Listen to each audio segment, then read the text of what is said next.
Hey, what's up guys, welcome to part 2 of my probably 5-part series on how to edit COD clips in After Effects. It's going to be quite a good series. Check out episode 1, that's in the top left for now, and when episode 3 is up, the annotation in the top right will link you straight to episode 3. In this one we're going to be going over how to do motion blur, how to make the video sort of flash in beat with the music, and of course a simple render settings that works quite effectively. So the first thing we're going to do is we're going to do the motion blur. Now for motion blur you're going to need a plugin called Real Smart Motion Blur. It's done by the same company that does Twixtor. So you're going to get Real Smart Motion Blur up. Not Pro or anything, just Real Smart Motion Blur. If you haven't got this, either buy it or just search another ways to get it. And so what you can do straight away is it's quite simple but effective plugin, but it will also add quite a long time to render time.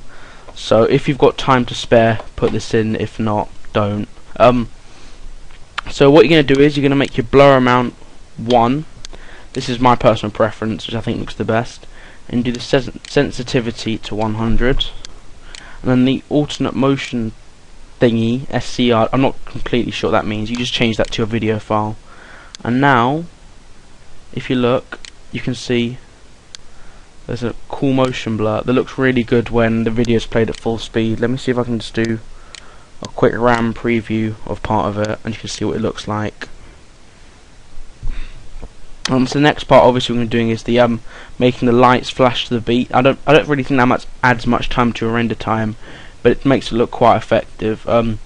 I suggest you pick quite a bouncy song with a strong beat. That way you get some more effective look. I'll have a quick look and just choose a song in a second. So I'm going to quickly show you what this looks like with the motion. That's what it looks like with the motion blur. Obviously there wasn't too much blur there, but I wanted to save time, so I just did a very short one. It makes everything look a lot smoother when you do it, so I think it's just a really useful effect. The next effect we're going to do is making the screen flash with a beat of a song. So what you can do is you're going to firstly choose a song. I'm just going to go with, let's do Hit the Road Jack. Quite a bouncy song. This is the one that I cut down. All you can do is you're going to drag it into your timeline. You can just check the audio, see if it's loud enough. Obviously mine isn't very loud. This is a very quiet download song, but that doesn't really matter as long as you can see that it's detecting audio. So next what you can do is you're going to go to Layer, New, Solid, and whatever you want the flat color, the flash to be, you choose that. I'm just going to choose white. And afterwards you're going to click on your song, you're going to right click and do Keyframe Assistant and convert audio to keyframes. Now you're going to wait for that to convert the audio.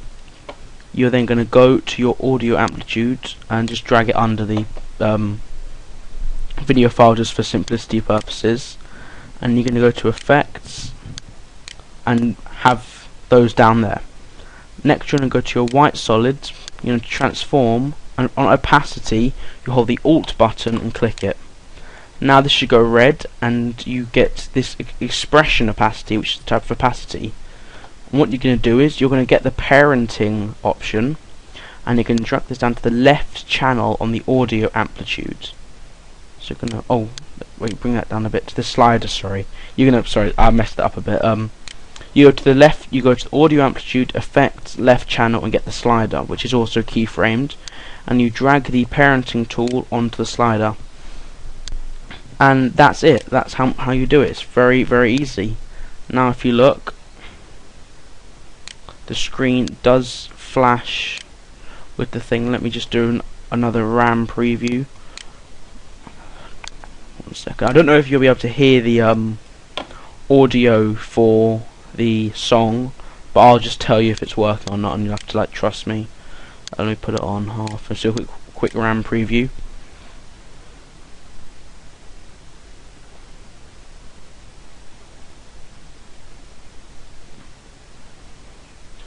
Give it a minute, and then what we'll do afterwards is I'll just show you a basic render setting, which I think is quite effective. I think that's a long enough RAM preview, so we're going to do this. Now that's a very, very slight flashing. I don't know if you can see it because it's quite a quiet song. If you look very, very carefully, you can see the opacity automatically changes from 1 to 2%, and that's only because it's a quiet song. When I downloaded it and I put it in Audacity and cut it down, I saved it as a quite quiet song because I wanted it as a background song. So obviously the flashing won't be as loud, but you can just see along there it does change automatically, and it will change when you put your song in. So the final part of this is we're going to do rendering. So what you first can do is you're obviously going to choose how much you want to render. So I will just do this. I'll make it quite short. I'll do quite a short rendering thing. So I'll do it to about there because Real Smart Ocean Blur adds quite a lot of time. So next you can go to composition, and you can do add to render queue. You choose where you want to save it. So I'll just do tutorial clip. And now for our output, for our settings, we're going to have these settings. You have on best, full resolution, 1280 by 720. It doesn't really matter about the frame rate too badly as long as you're above 25. Then you go to output module, and you choose H.264, that's for HD. And for your format options, I choose these. These are my format options, although I think this one actually looks better, the standard one, depending on what you want the video to be like. So, and then you just choose for your level. I do 4.2. I think it varies with some people's videos, but that's it. There's my audio. Just want to pause the video and just look at that. Multiplexer, and the others I've just left the others empty. So now we click OK. I'm going to click OK again, and all we're going to do is just render out the clip. And I'll be back in a second when this is rendered out.